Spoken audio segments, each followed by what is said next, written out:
Welcome to The Explainer. Today, we're handing you the blueprint for building and managing powerful AI agents in your business. We're going to teach you how to think like an AI architect, so you can go beyond just managing tasks and actually construct truly intelligent systems. So, let's just start with a really crucial question for your business. Are your current automated systems just following a rigid script, just checking boxes? Or can they actually think for themselves, adapt, and solve brand new problems? Because honestly, the answer to that question changes everything. And here's the fundamental difference, right here. A workflow, that's a fixed, predictable path. If this happens, then that happens, every single time. But an AI agent, well, that's an adaptive problem solver that chooses its own path to get to the goal. It's the difference between following a checklist and being a detective on a case. Okay, let's get into it. We've actually structured this whole explainer like a real construction plan. First, we're going to choose the right foundation. Then we'll look at the agent's core blueprint. After that, we'll figure out how to coordinate your whole AI crew, run some absolutely critical safety checks, and then get you ready for your next big AI project. First things first, every great build starts with choosing the right foundation. And for us, that means making a big decision right at the start. Are you building a simple, sturdy workflow, or do you need a more complex and powerful agent system? Let's start with workflows. Just think of a workflow as a factory assembly line. It is perfect for tasks where the sequence is always the same and you absolutely need predictability. Like processing a standard invoice or sending out a welcome email. It's just step one, then step two, then step three. No room for improvisation. An agent, though, is totally different. It's more like a skilled repair person showing up to a job. It assesses a unique problem, decides which tools to pull from its toolbox, and adapts its approach on the fly until the job is done.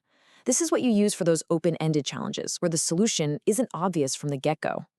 So once you've decided an agent is the right way to go, you need a blueprint. And this isn't just about the code. This is the core of logic, the thinking process, really, that every single one of your AI agents is going to follow. And at the heart of every single agent is this thing called the tool use loop. It's basically a continuous cycle. First, you define its goal. Then, the agent looks at the tools you've given it. It reasons about which tool to use next, it acts, it learns from the result, and then it just repeats that whole loop until the job is done or it hits a stopping point you've set. Now, a single agent is powerful, for sure, but complex business problems, they often need a whole crew of specialized agents, and this is where coordination becomes absolutely key. How do you get them all to work together like a well-oiled machine? Well, the simplest way is sequential coordination. It's that assembly line again. Agent A analyzes a problem, hands its summary off to Agent B, who then checks it against company policy. It's simple, but you gotta be careful. A mistake early on can mess up the entire process down the line. If you need speed, you can use parallel coordination. Imagine separate construction crews working on the plumbing and the electrical at the same time. Different agents tackle independent parts of a problem simultaneously. So Agent A is looking up customer history, while Agent B is searching the docs. They work in parallel, and you just combine their results at the end. But the most scalable and frankly powerful approach is hierarchical. In this setup, you have a manager agent that's basically a general contractor. It gets a complex request, it breaks it down, and then it delegates specific jobs to its specialist agents, one for finance, one for legal, one for data, and then it pulls all their work together for the final answer. So each of these patterns has its own trade-offs, right? Sequential is simple, but it can be brittle. Parallel is way faster, but you might get conflicting results. And while hierarchical is super powerful, you have to watch out for a bottleneck at that manager level. Understanding this stuff helps you pick the right structure for your AI crew. And now for what might be the single most important part of any construction project, the safety inspection. We're going to walk through 4 common but absolutely critical architectural mistakes that can lead to total system failure if you're not paying attention. Okay, the first major mistake is giving an agent access to way more tools than it actually needs. This violates what's called the principle of least privilege. A customer support agent that handles billing questions should never, ever, ever have access to a tool that can delete user accounts, period. The second mistake is failing to build constraints directly into your tools. You can't just hope the agent will be careful. If you have a tool that sends emails, It should be hard-coded to prevent it from ever contacting anyone outside of a pre-approved list. These are your non-negotiable guardrails. A third critical error, and this one is huge, is letting agents perform high-stakes actions all on their own.